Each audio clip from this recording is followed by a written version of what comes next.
بسم اللہ الرحمن الرحیم۔ السلام علیکم ورحمۃ اللہ وبرکاتہ۔ آپ تمام دوستوں کو رضا ٹی وی میں خوش آمدید۔ نبی پاک صلی اللہ علیہ وآلہ وسلم عید کے دن گھر سے مسجد کی طرف تشریف لانے لگے۔ راستے میں آپ صلی اللہ علیہ وآلہ وسلم نے کچھ بچوں کو کھیلتے دیکھا۔ انہوں نے اچھے کپڑے پہنے ہوئے تھے۔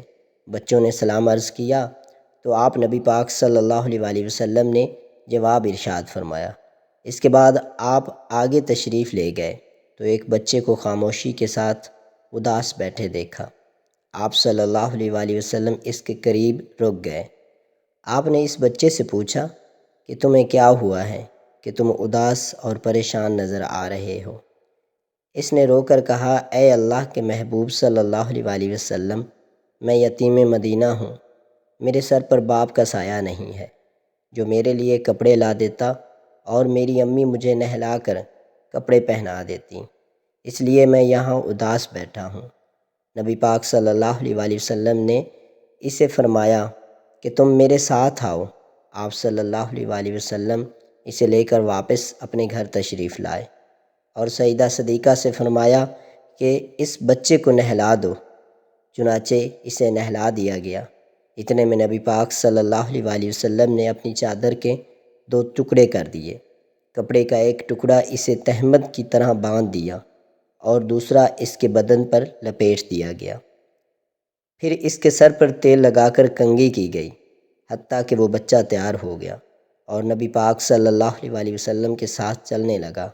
تو نبی پاک صلی اللہ علیہ وآلہ وسلم نیچے بیٹھ گئے اور اس بچے کو فرمایا، آج تو پیدل چل کر مسجد نہیں جائے گا بلکہ میرے نبوت والے کندھوں پر سوار ہو کر جائے گا۔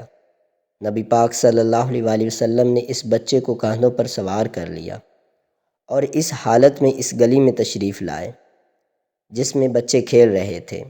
جب بچوں نے یہ معاملہ دیکھا تو وہ رو رو کر کہنے لگے، کاش ہم بھی یتیم ہوتے اور آج ہمیں بھی نبی کریم صلی اللہ علیہ وآلہ وسلم کے نبوت والے کندھوں پر سوار ہونے کا شرف حاصل ہوتا۔ نبی پاک صلی اللہ علیہ وآلہ وسلم جب مسجد میں تشریف لائے تو آپ صلی اللہ علیہ وآلہ وسلم ممبر پر بیٹھ گئے تو وہ بچہ نیچے بیٹھنے لگا۔ نبی پاک صلی اللہ علیہ وآلہ وسلم نے اسے اشارہ کر کے فرمایا کہ تم آج زمین پر نہیں بیٹھو گے۔ چنانچہ آپ صلی اللہ علیہ وآلہ وسلم نے اس بچے کو اپنے ساتھ ممبر پر بٹھایا اور پھر اس کے سر پر ہاتھ رکھ کر ارشاد فرمایا کہ جو شخص یتیم کی کفالت کرے گا اور محبت اور شفقت کی وجہ سے اس کے سر پر ہاتھ پھیرے گا، اس کے ہاتھ کے نیچے جتنے بال آئیں گے اللہ تعالیٰ اس کے نامہ اعمال میں اتنیاں نیکیاں لکھ دے گا۔ سلطان المشائخ حضرت خواجہ نظام الدین اولیاء محبوب الہی دہلوی رحمۃ اللہ علیہ کے ہاں ایک مہمان آیا۔ رات قیام کیا، دوسرے دن صبح دہلی کے بازاروں میں کچھ چیزیں فروخت کرتا ہوا دیکھا گیا۔ کوتوال کو شبہ ہوا کہ یہ چیزیں چوری کی ہیں۔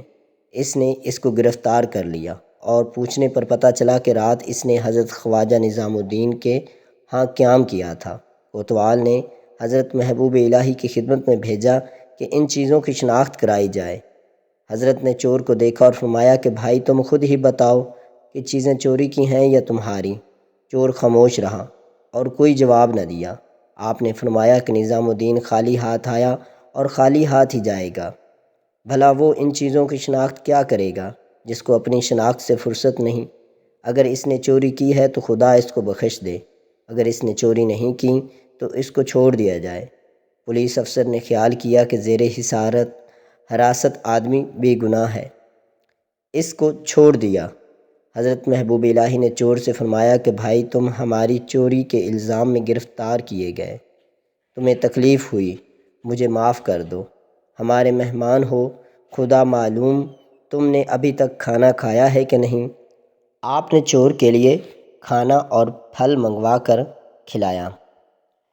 اس کے بعد اس کے چہرے پر خوشی کے آثار نمودار ہوئے اور وہ چور حضرت خواجہ نظام الدین محبوب الہی کے قدموں پر گر پڑا اور عرض کرنے لگا کہ حضور، یہ جاننے کے باوجود کہ میں چور ہوں، یہ چیزیں میں نے آپ کی چرائی ہیں۔